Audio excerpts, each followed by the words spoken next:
thank you very much. I'm happy to be invited to Len's birthday. And yeah, the title is on different notions of tameness.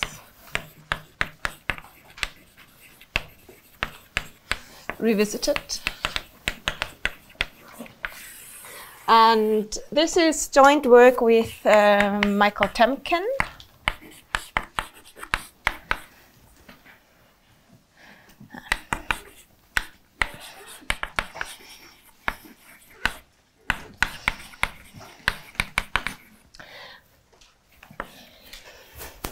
And the reason why it's called On Different Notions of Tameness Revisited is that there's a paper by Kerz and Schmidt already some time ago from 2009.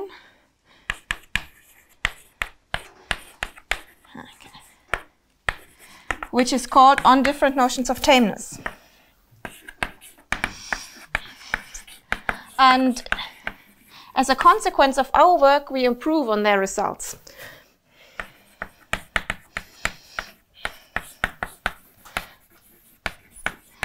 So before I can explain that, maybe I should explain the content of this paper to say where we can improve things. And the general setup of this paper is we take a base scheme S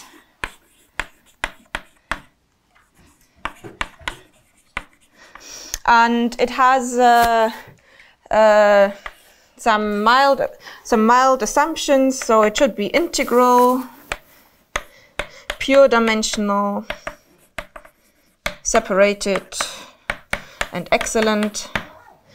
So for instance, a typical base scheme would be just a field, or the spectrum of the integers, or ZP, something like this. And then what we consider are varieties or schemes of finite type over S, X over S, finite type and separated. And then we consider finite étale morphisms from some Y to this scheme X. So this should be finite étale. And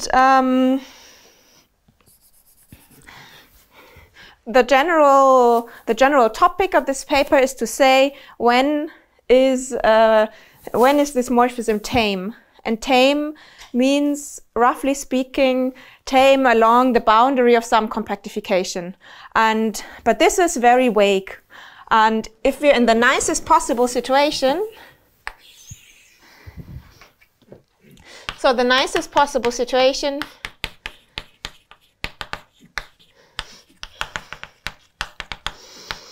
would be that X and Y are regular, let's say connected. And they have nice compactifications. So we have the morphism from Y to X. This is F and finite étale. And we can compactify these to some X bar, Y bar. This is F bar. These are compactifications.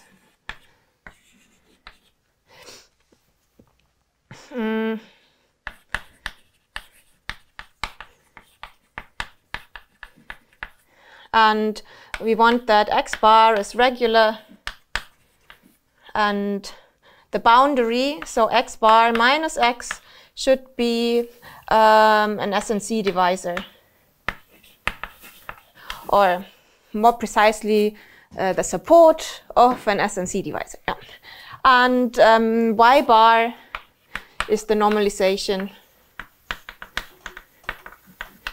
of X bar in K of Y. So this is a very nice situation. This is the one that's already discussed in SGA1, where they say that this morphism F from Y to X is tame, or actually they say tame along the boundary. So along x bar without x, if and only if the corresponding function field extension k of y over k of x is tamely ramified with respect to the valuation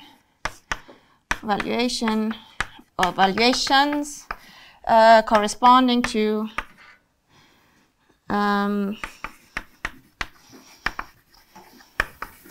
the prime divisors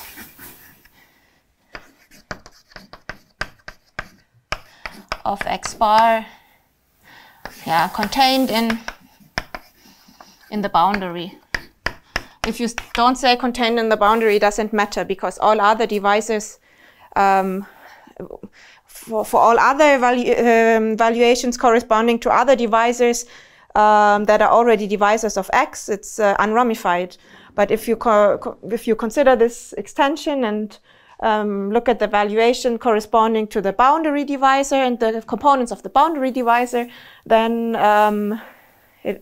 the extension might be ramified, and now you want this extension to be tamely ramified with respect to these valuations. So, and as I said here, in this situation with x and y regular and a very nice compactification, there's no ambiguity what it should mean to be tame.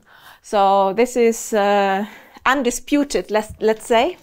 But if we are in a less favorable situation, there are several approaches how to define tameness, because there might not be, or we might not know the existence of a nice compactification, or maybe even y and x might not be regular, and then this approach doesn't work.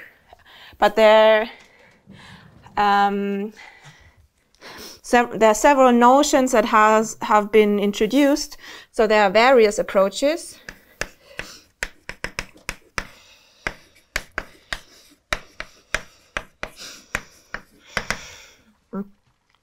So the first one is, we say that f from y to x is curve tame if the base change to all curves is tame. Yeah, what lies behind it is if we have a curve, we always in this nice situation. We can always compactify a curve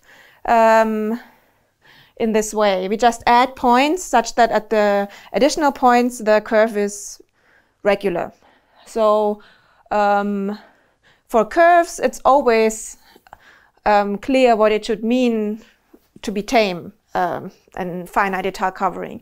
And now we say, if you have a general morphism, we just take the base change to any curve that maps to x. And if we take the base change of the morphism here, we get a finite étale morphism of curves. And all of these should be tame. And then the morphism is curve tame. So this is... What's the curve? Sorry.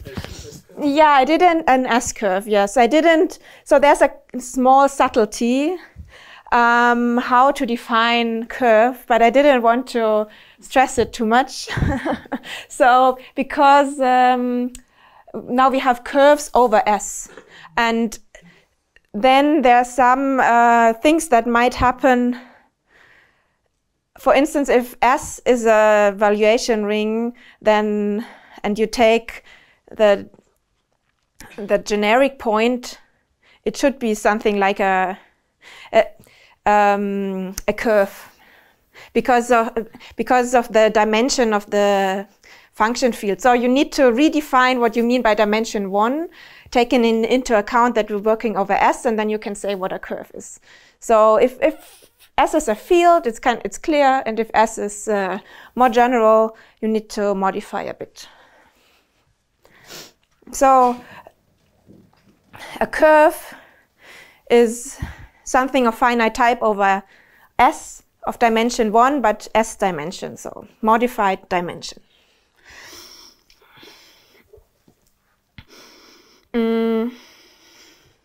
Now, so this works for all schemes of finite type over S, separated. And now, if X and Y are connected and normal,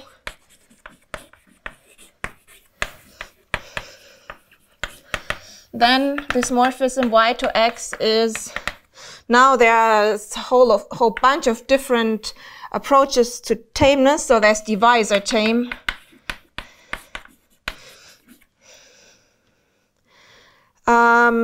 If for all normal compactifications, so we take compactifications of X, X bar, normal compactification.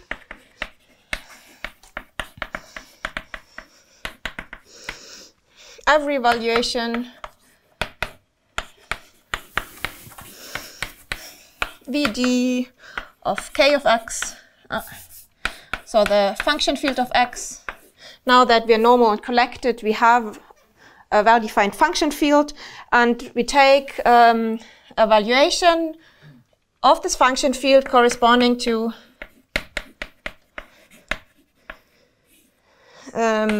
prime divisor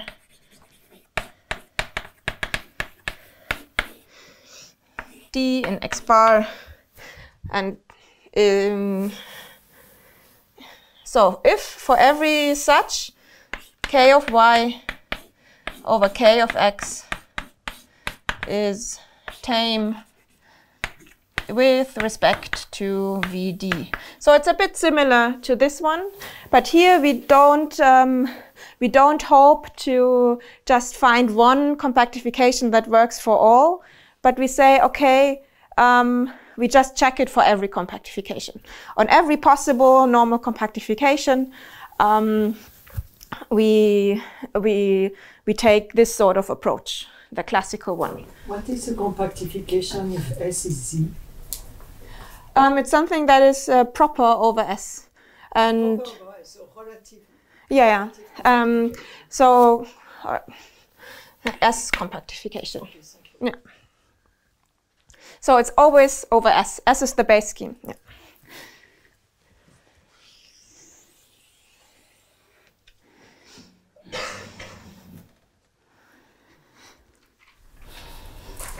But normal would be the total space.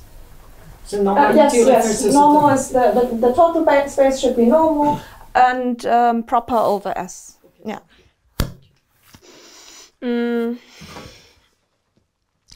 And then there's valuation tame. This should be, we check tameness at even more valuations. So k of y over k of x should be tame with respect to all S valuations. An S valuation, what does it mean?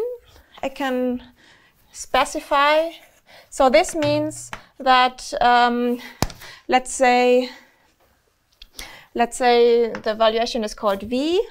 That means, so we have spec OV.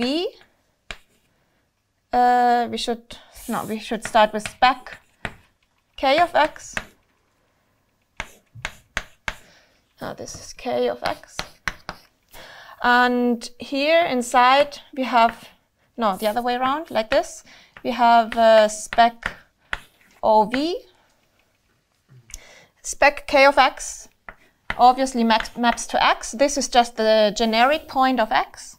And here x maps to s. And here this map just comes from the inclusion of OV and k of x. And so this is also the generic point of spec OV. And S valuation means that we can complete the diagram, make it commutative by an arrow here. And because everything is separated, in fact, there's a unique arrow if it exists, because S is separated. But it might not exist. So S valuation means this. And if S is affine, if S equals spec A, it would mean A is contained in the valuation ring. So this is an S valuation. All of these valuations here that show up here, the ones that correspond to prime divisors of a compactification, they are always S valuations. So this is a stronger condition than this one. And yeah, I'm not going to give all the definitions, just want to give you an impression that there's many more. Then there's discrete valuation tame.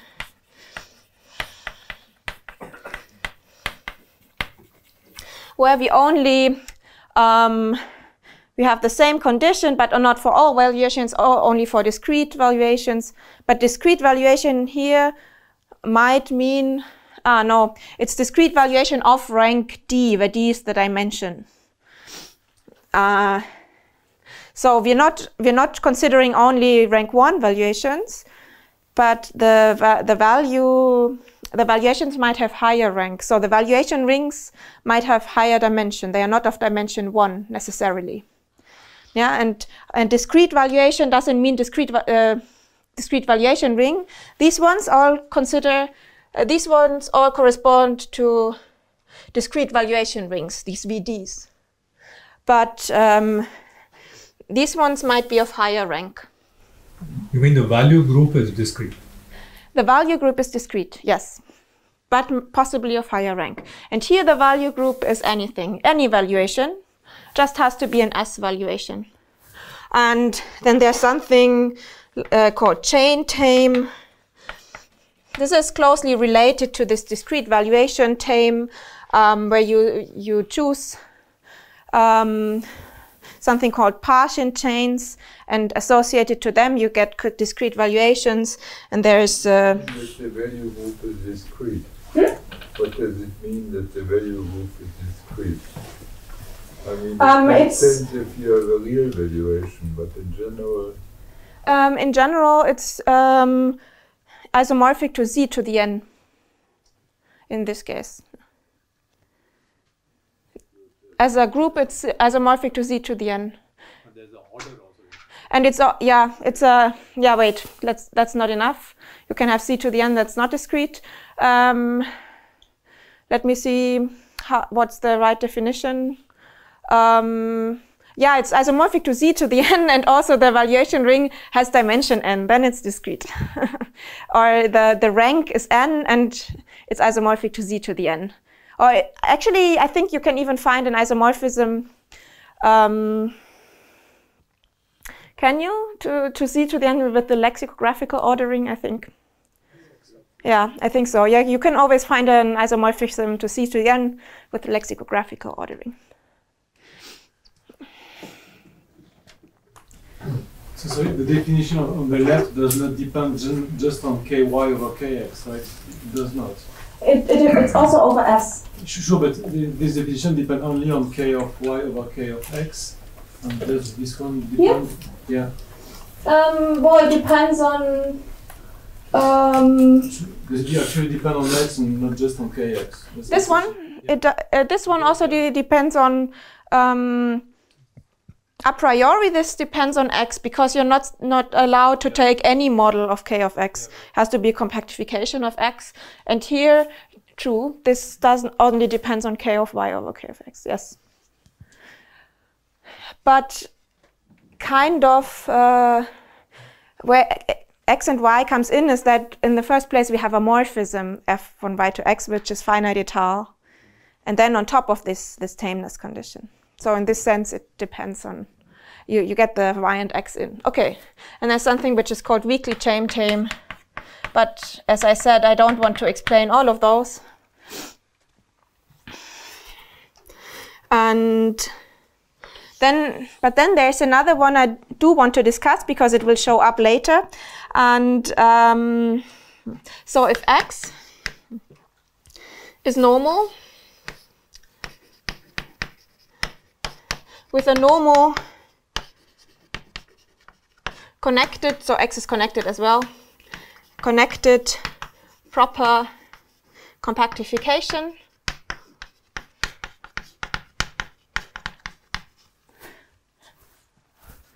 X bar. Then we define y bar as the normalization of x bar in k of y. And then we can define another notion of tameness. Then y to x is, let's say, Galois, is numerically tame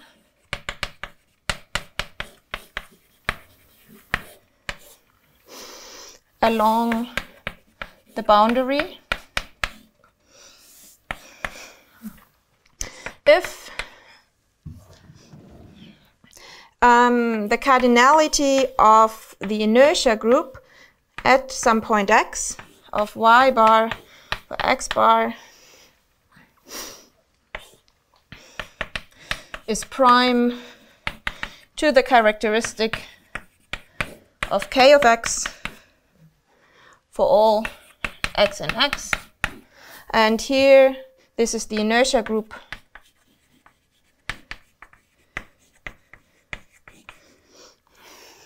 And for non-Galois, yeah, you can consider the Galois hull. So there's Galois theory as for finite étale coverings of x, and for every point x, actually for every geometric point y, more precisely, you have an inertia group. Or no, that's not right. For the inertia group would be trivial everywhere if I do it like this. Where did I say for all x? For all x in x bar. Yeah. For all x in x, this inertia group would be trivial because f is finite étale, so unramified. So the k of x over k of y. K of y over k of x, what we always considered, this one would be unramified for all points.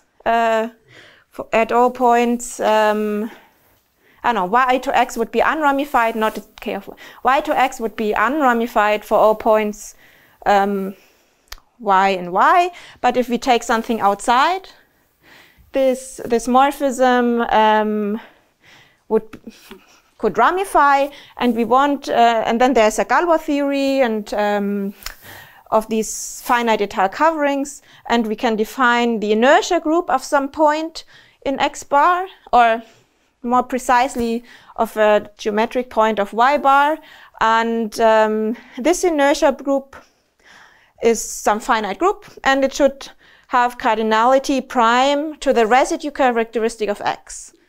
Yeah, so this is numerically tame, and it definitely depends on the choice of a compactification.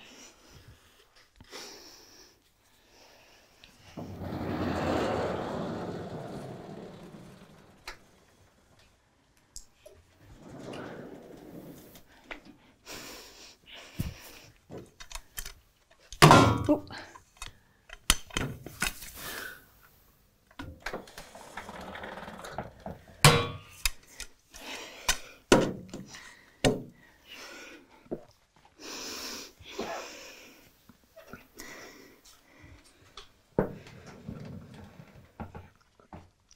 And now I have introduced all these different notions of tameness, and now the paper by Kerz and Alex Schmidt compares these.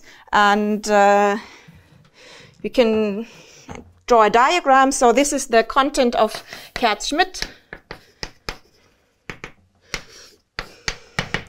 It compares all these notions. So we have curve tame, where you base change to curves. And this is equivalent to divisor tame, where you take valuations of the function field corresponding to some divisors, some boundary divisors for some compactification, and all these others. There's discrete valuation tame.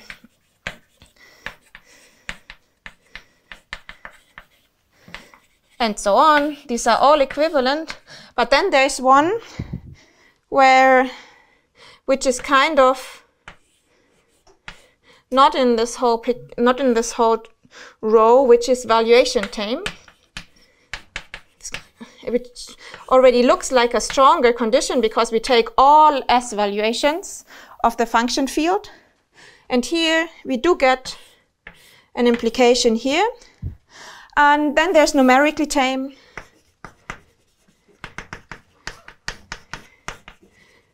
With respect to some compactification x bar. And then here I leave something blank. But numerically tame implies this one. It also implies, all of the others. So actually we have something like this. The empty box will be filled in a moment.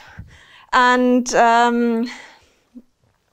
so if it's numerically tame with respect to some compactification, it's also valuation tame and curve tame and everything else. So why is this valuation tame special? Maybe because all these notions here are really something that is found in the geometry of the space. You look at divisors, you look at curves, and here you look at abstract valuations. They are kind of hard to understand in the theory of schemes. And so it's difficult to show that something is tamely ramified with respect to some S valuation if you don't know how to deal with it. And but in fact, it's not true that there's only the implication in this direction. There's also something here, but this is only assuming resolution of singularities.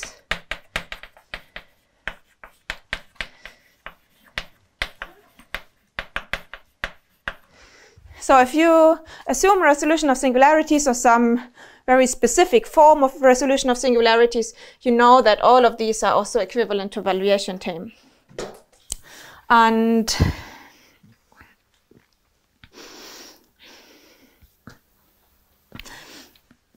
but we still don't know how to connect numerically tame, or if we to this one, or we know, okay, if it's numerically tame with respect to one compactification, we know then it's tame in all the other senses. But if we know, for instance, that it's valuation tame or curve tame or whatever, you could ask the question, and that's actually a question Elaine asked to Michael Temkin.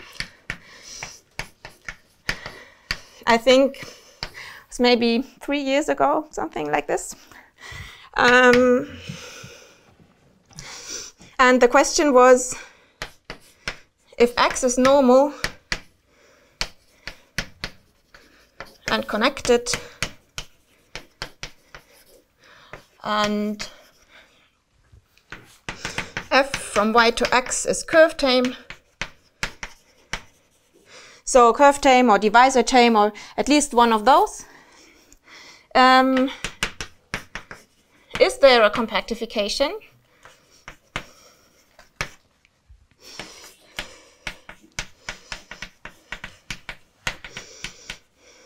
X bar such that F from Y to X is numerically tame.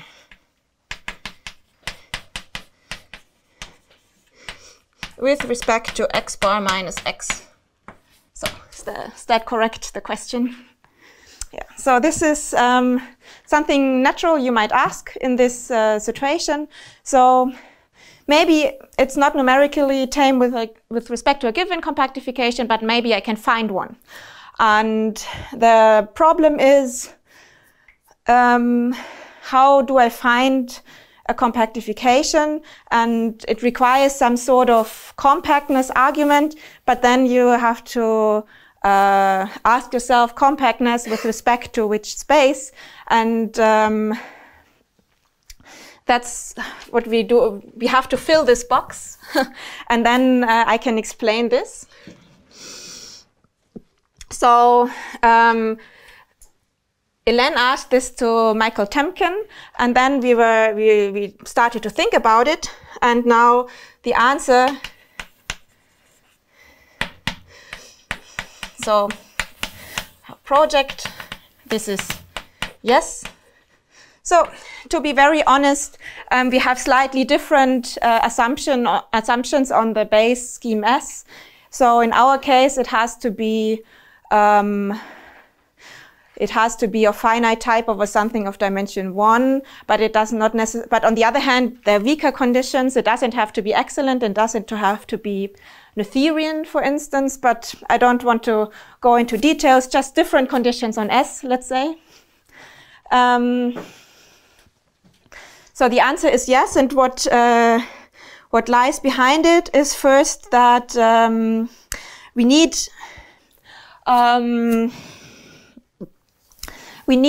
in order to connect these two concepts, we need to work with a space of valuations with a topology, and this space should be connected to compactifications, to the limit over all compactifications, in order to obtain something like this. So, so the right space to look at would be the same that showed up in the project Jakob was talking about. So we look at spar XS, which is the space of all pairs x, r, where x is in X, and R and K of X is a valuation ring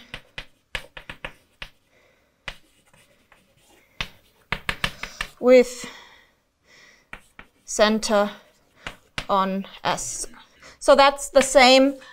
Center on S just means the same as S valuation. So the valuation ring should be should correspond to an S valuation. So it should have this property up there that you can add the red arrow. Yeah. Now I just said valuation ring now and not valuation, but they correspond to each other. So the points consist of these pairs. Points of X and a valuation ring in K of X corresponding to an S valuation. So it should have center on S. And now I don't want to define the topology, but naturally this has the structure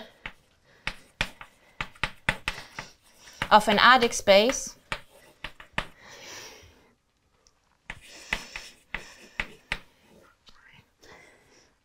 So an adic space would be a ringed space with some extra structure.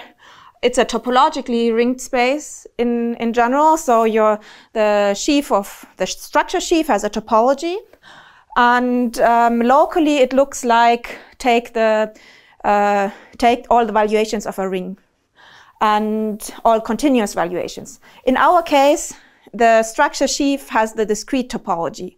So this is kind of a niche adic space, one could say. Usually, or very commonly, one would look at analytic adic spaces where you have some sort of p-adic topology on the structure sheaf.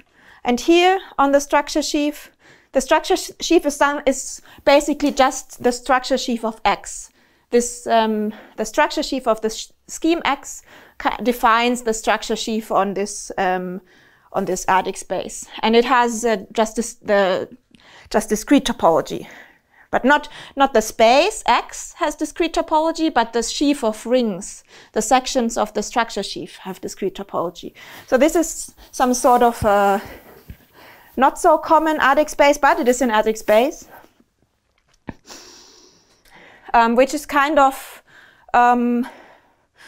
understandable. The points correspond to some valuations. Yeah. In case all of these are affine, you could just take valuations of the ring. Yeah. And the topology of X is just defined by some inequalities. I don't want to go into it in detail. But now if we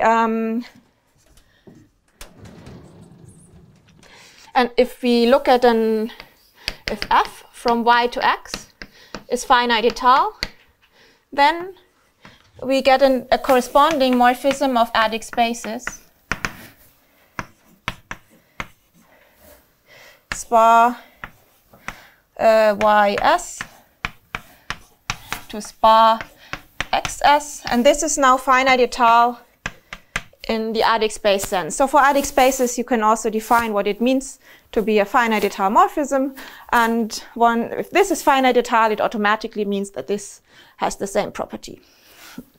And now we have a finite étale morphism of adic spaces, and we can define that f from y to x is tame if and only if spar f is tame in the adic space sense. So that means that for all points y, r in spar y, s mapping to x, r naught in spar x, s, the extension of residue fields k of y, so this is little y over k of little x. So we just take the residue field extension of the points y and x of this capital Y and capital X. This is a finite separable extension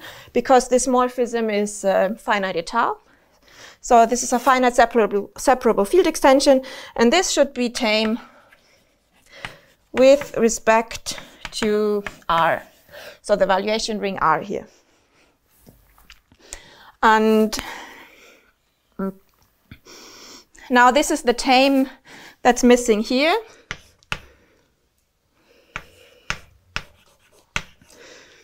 And the reason why we have these implications is that we can just go through the definitions. Let's see where they are. They are all the way up there. And see that all of them are just correspond to checking tameness of this morphism spar f at some very special points. For instance, for divisor tame, which is up there, we check tameness at these, move it down a bit, at the points that correspond to pairs in here, where you take the generic point here, and here the valuation corresponding to a divisor. Yeah? And curve tame corresponds to checking tameness of spar f at a point where you take here for this y, the generic point of a curve, and here the discrete valuation corresponding to a point of the compactification. So all of these are all of these notions, except the numerical tameness, just corresponds to checking tameness of spar f at some specific points. So that's why here we have these implications in all directions. And so this is the connection. This is the connection here. And what we still need to do is explain the connection to here, to the models. And we would so the ideal picture would be we have this spar xs, this space of valuations, this adic space, and we want it to be isomorphic to the limit over all compactifications, which is almost true. So, yeah, technically it's a bit more complicated, but one should say that, yeah, it's more or less true. What you can do is you take the limit over all compactifications here. So this is the limit over all compactifications of x over s, and here you can map this one here by taking the center. The center is again defined by this picture up there.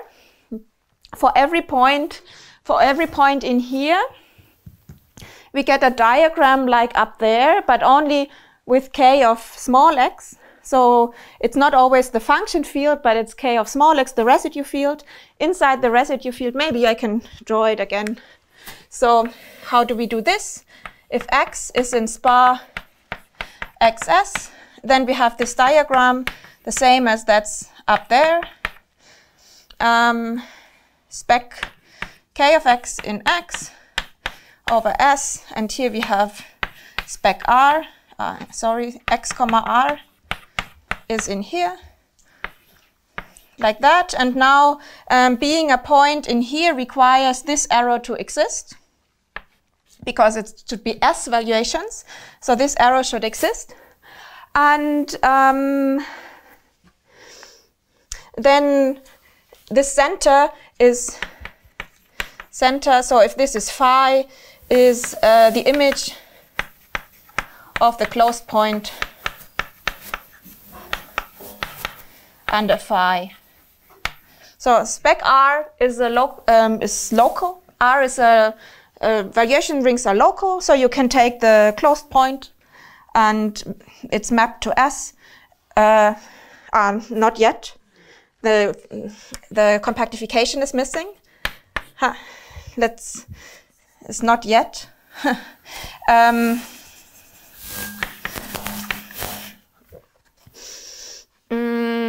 So here we need to add the compactification, and now this is proper x bar over s, and then we have the valuative criterion of properness, which tells us there's a unique arrow here, let's say phi x bar, which goes from here to here, just valuative criterion of properness, and then we have x bar. So it's the closed point under this map in here in x bar. So we end up inside here, and this gives a projective system of points, and this is the center map. But we have a map in the reverse direction as well. So we have limit of x bar inside here. So this is the same as there, limit over all compactifications. Let's call it Riemann-Zariski space. So these are the same spaces. And here, what you do here is you take a point in here. So this is a kind of projective system of points. And then you look at colim OX. I won't be 100% precise. X bar, and this is a local ring of something like this, or something like a valuation ring.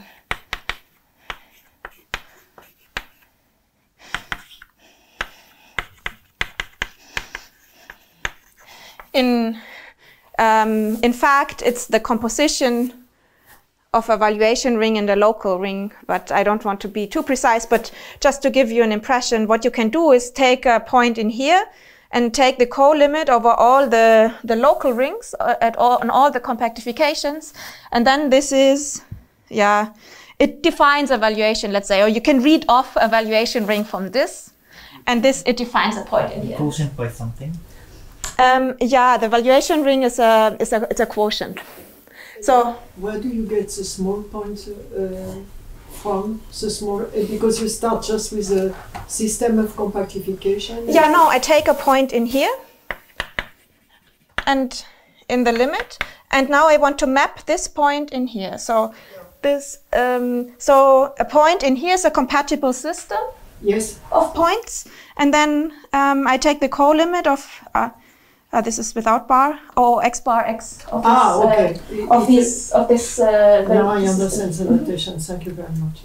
Yeah, and so this is here. This is just the identity. So this is some sort of. You should think of this this relative Riemann-Zariski space. RZ is for Riemann-Zariski. Should be thought of something like a deformation retract of this bar XS, morally. And So this result, this connection of spar XS and the limit over O models, it's not an isomorphism, but it's close enough, let's say, to deduce things from it. And so all of this picture, this comes from Temkin's paper, Relative Riemann-Zariski spaces.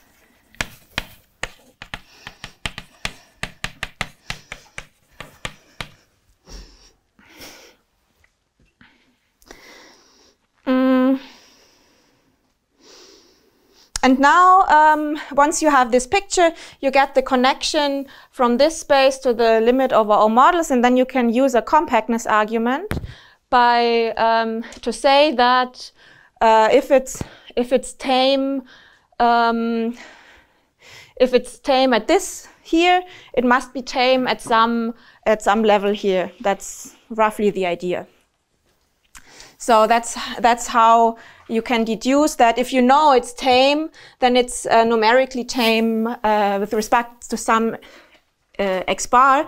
But what we haven't yet explored is whether we can invert these arrows. So still we have this red one.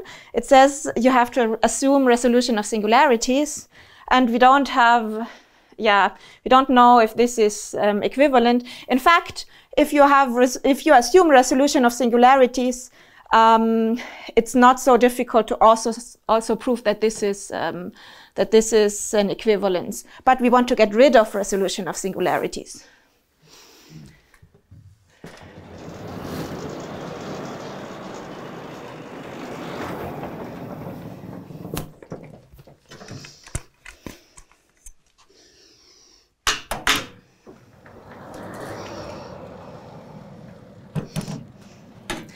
And the basic idea behind this is that instead of looking at compactifications, you should work with adic spaces. So the reason why resolution of singularities was needed is that in the end, even though the notions of tameness that were compared do not necessarily depend on valuations, in order to compare them, the method was that you work with some valuation, some compactifications, and as soon as you work with compactifications, if you want to prove something, you need to assume resolution of singularities. That's the problem. And now the idea is instead of working with compactifications, we don't look at compactifications at all, but we look at the structure of this adic space as a space of valuations. And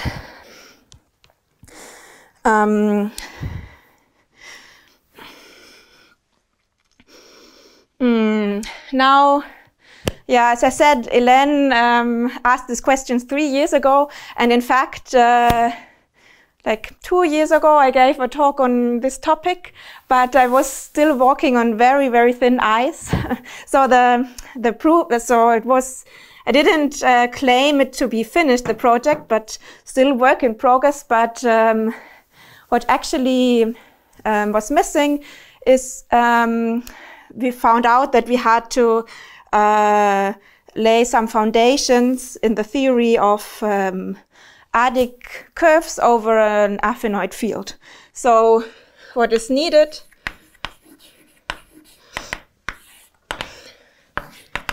is foundations on adic curves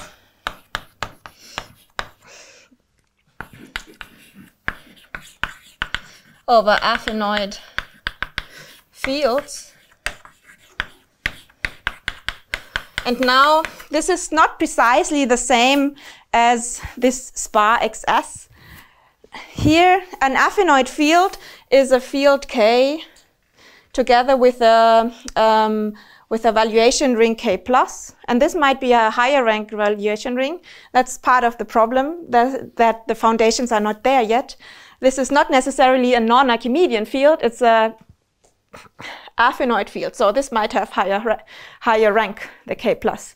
And now in some way we passed from these discretely ringed adic spaces where the structure sheaf has the discrete topology to adic spaces. These are actually analytic adic spaces that we need to study in the end. And now I just want to give a hint how we got from there to here. So another point is here we took something of finite type over S, and now here we just look at curves. And the reason is the following. We have this spar F from spar YS to spar XS. So let me call this one Y and this one X.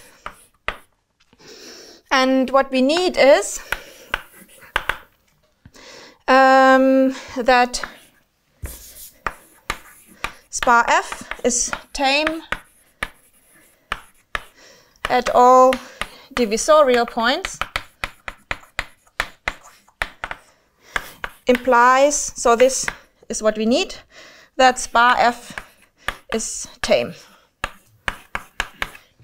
Yeah, divisorial points are those coming from some divisors, or you can prove, you can describe them intrinsically, but you can prove that the divisorial points are those coming from some divisors. So this spar F tame at divisorial points, it corresponds to divisorial tameness up there, and then we want to show that then it's actually tame. And or equivalently,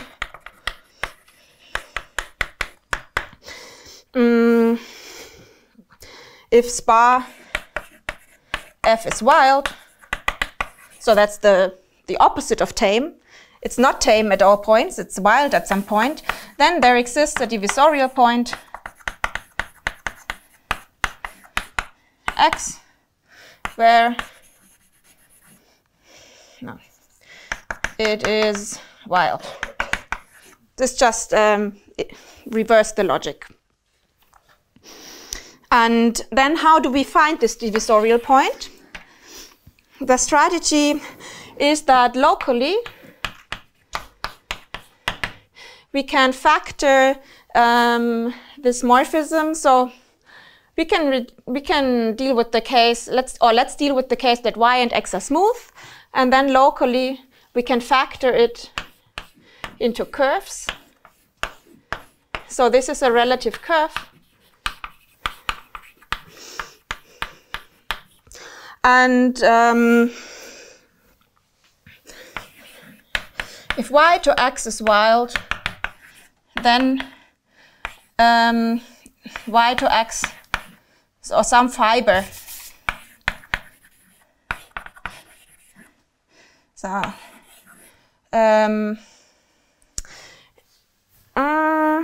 wait, that's not right. We want to factor x to z to base, the base, like spar SS. And this should be a relative curve, like that. And yeah, this is not very precise. You can, this should be wild. So we fiber x into curves, and then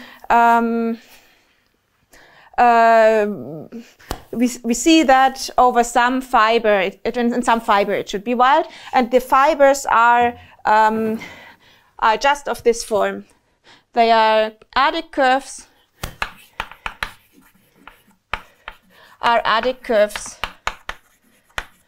over affinoid fields.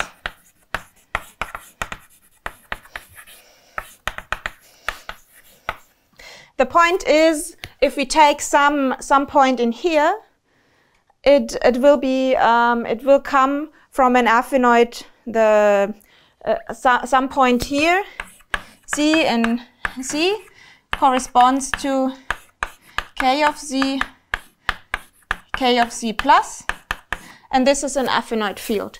And this K of Z plus can have higher rank. Even if we start here, say, even if S is a field, let's say, you start with a field, but then during this procedure, you need to consider affinoid fields of higher rank in order to reduce to curves. So even, we started with this discretely ringed adic space. Then strictly speaking, the fibers are still discretely ringed adic spaces over like the discrete version of this affinoid field. But then you can analytify, and actually you consider the analytification, and then this is how you get to discuss affinoid fields, adic curves over affinoid fields. And these were not really studied very well. So people have studied also in Temkin's community, let's say, they studied with great contributions of his, they studied the structure of Berkovich curves. And then you can do the analogous thing for curves over a non-Archimedean field. So where the valuation has rank 1. And in the end, I just want to draw some pictures to show you the structure. And what was still missing was some sort of structure of curves over affinoid fields of higher rank. So let me just draw some pictures to illustrate the situation. For, let's say, let's look at Berkovich disk. So this is the disk of radius 1 around 0, so it's the unit disk, and the Berkovich unit disk looks like this. Whenever you have seen a Berkovich space, you have probably seen this picture.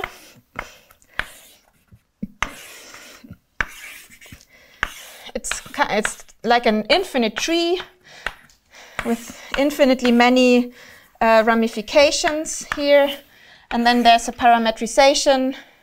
The radius r, here it's 0, here it's 1. And these are the classical points. So this is the point 0. And these are some classical points, A.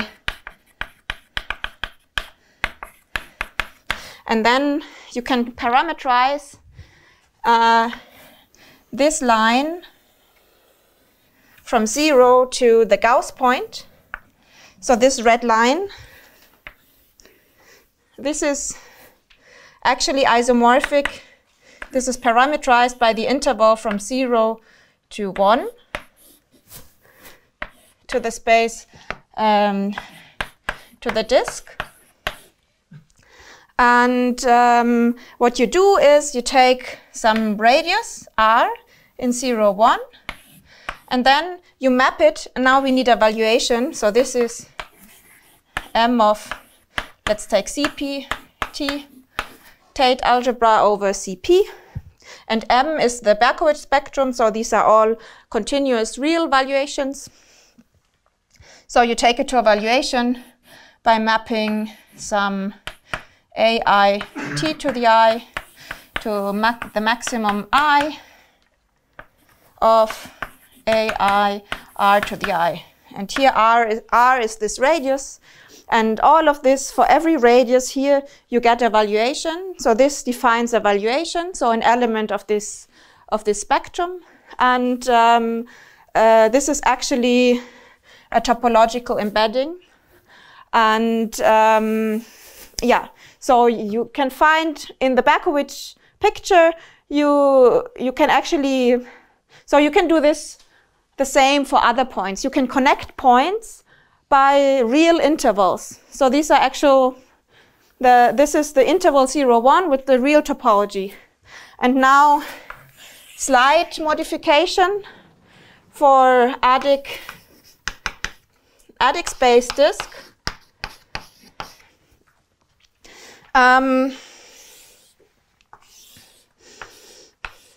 This looks very, very similar. with the difference that we have some additional points. So at every point where it ramifies, we have some infinitesimal points. These correspond to rank 2 valuations. They are not contained in the backward space. Backward space only has rank 1 valuations, like this. So these are additional points. Here again we have 0.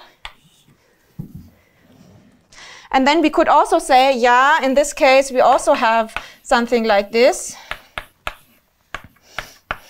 But this is no longer a topological embedding, because the topology of the adic space is different from the topology of the backward space. And on top of that, we didn't take into account these infinitesimal points. So instead, we should have some sort of notion of an interval from 0, 1, this interval from 0, 1, with these infinitesimal points added. So these extra points, so infinitesimally closed points to all these are actually all points in, so these for every R, which is actually contained in the value group of CP times, you have these infinitesimally closed points. And so this should be embedded in here. So this is not topological. And here, this one has a different topology. The topology here, the topology is generated by A, B. For A and B, not any elements of R, but elements in the value group of CP, of the base field. Yeah, and this is the induced topology from the adic space. And also, if you restrict it to this interval 0, 1, it's not the real number topology, but it's a different one. And I won't explain it, but I just want to state that there was some theory missing. So this one, just draw the picture with the infinitesimal points, is the Ranger completion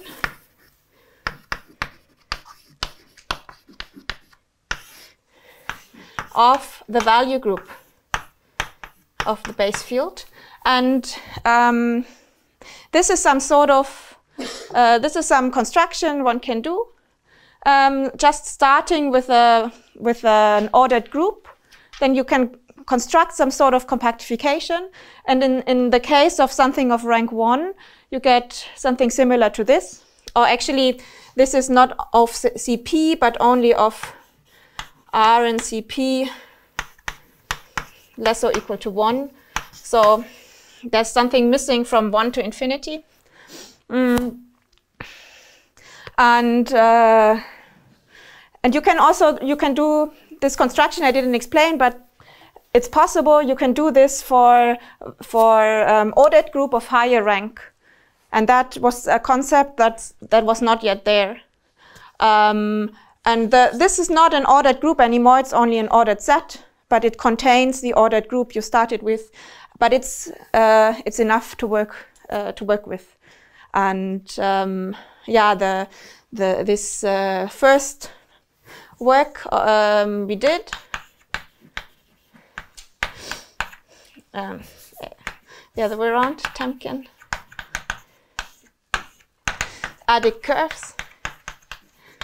This lies this foundation and describes the adic curves in terms of these Ranger, this Ranger completion. Then you can connect 2 points in the adic spaces by a segment of this form, and it also works in higher rank.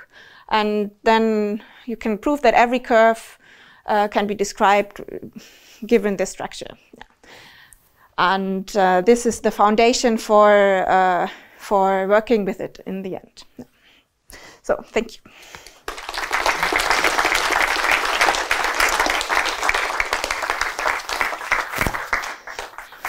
Thank you. Are there any questions, Katharina? Yeah. So, if you have a rigid space and you have two rank 1 points, you can always connect them by a curve over some possibly big extension of your field. Can you now, with this theory, what you're saying, take any 2 points, possibly not rank 1, and connect them by a curve over some sort of affinoid field? It's not about connecting them by a curve, because this is, the whole thing is a curve, yeah? Or this the whole thing is a curve. These segments, these ones, they are not adic spaces. In the same sense that these intervals, they are not Berkowitz spaces, but they are paths. But you can connect points in a curve by paths or by segments of this form. Higher rank points. Yeah, they have to be of the same rank. Or not of the same rank. They have to map. No, that's not true. They don't have to be of the same rank, but they have to map to the same rank. So in general, you have a curve over some spar kk plus, like this. And now this has many points, so more than 1 point. If this is a non-Archimedean field, spar kk plus consists of 1 point. But if this has higher rank, then it has more points, and you can connect the points in one fiber by segments like this. And this is also then the strategy how to prove the theorem. You start with 1 point where things are wild, and then you prove that you can move along a segment and it stays wild. And then every segment contains a divisorial point. Ah. Yeah, that's okay. Yeah, I needed to shorten things in the end a bit, but that's the crucial thing. So maybe I write it down. Even start with with x, where f is wild. Then x is wild at a segment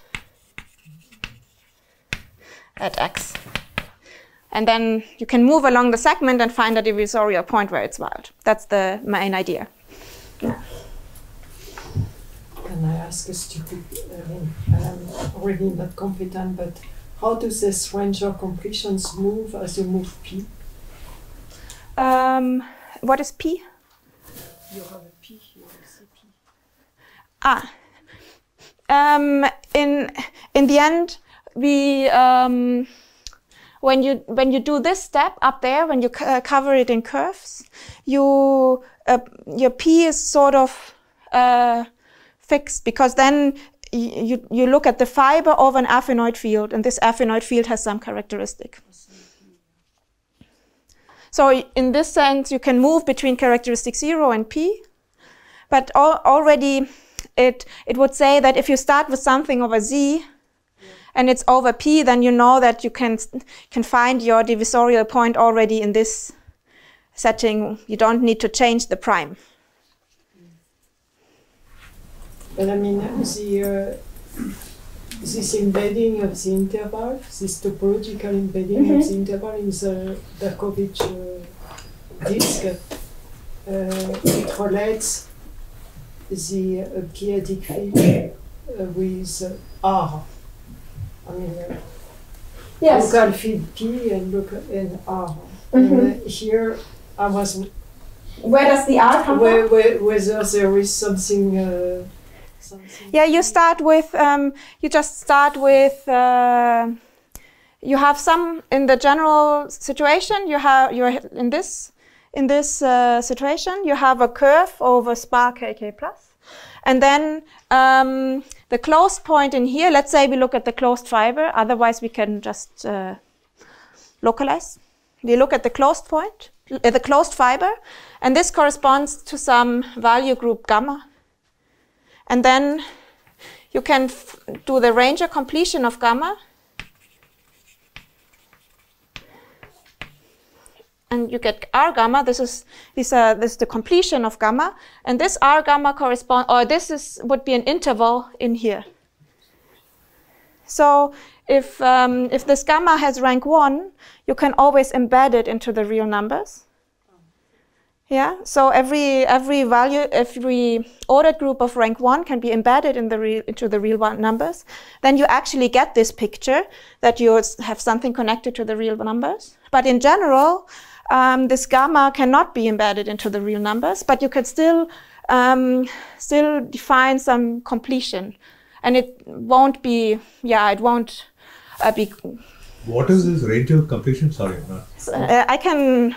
what you do is, the definition of it is, you take a ranger is a pair, gamma prime, like this. This is gamma contains gamma prime, so this is an ordered group that contains gamma, the original gamma you started with, and this is just gamma prime is in gamma prime. And then you define some equivalence relation on them. So let's say gamma 1 and gamma 2, they are equivalent if and only if there exists some gamma 3 fitting into the following picture. You have gamma 3, so everything contains gamma, of course, and then this is contained in both of them, gamma 1 and gamma 2, and then you have this element gamma 3, and this should map to gamma 2 and gamma 1. So these two are equivalent if you find something which is, if you find an ordered group which is contained in both, and also this element is contained in it, and kind of it identifies there. Yeah. And then our gamma is rangers. So this is a ranger's modulo equivalence. And this is how you construct this. So for instance, if you start here with the value group of CP, then every element of R also gives a ranger, because R is an ordered group which contains CP, and then every element of R defines a ranger, but then you also have these rangers, these infinitesimal ones, that come from ordered groups of higher rank. Yeah. So you sort of hinted at it, but I didn't quite figure out if this is true. So did you, in that big diagram with all the implications, did you in the end get the reverse implication unconditionally? Yes. Let's add it. The diagram is up there.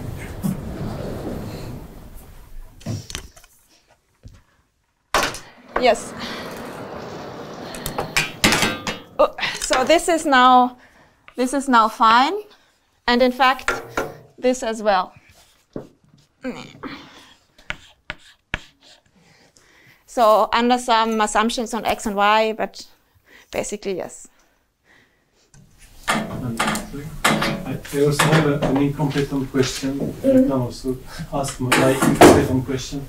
Of course. So if you start with something that it's divisor tame, yeah. Could you just translate what you're doing in terms of usual blow-ups, like taking some normal compactification that is not numerically tame, but perhaps blow something in some natural way, and I think that's quite hard to transfer, because in the end,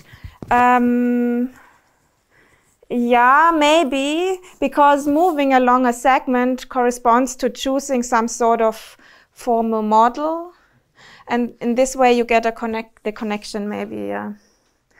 But I guess you could make it a bit more explicit, because if you look at these Berkowitz spaces, then these dots, the ramification dots, they correspond to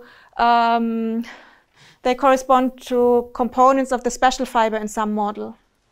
And then if you move along a segment and you find a divisorial point, you know you need to blow up until this component shows up in the In principle, it's doable. You could translate into blow. Yeah, I think so. Yeah. Okay, so if there are no other questions, let's thank Katharina.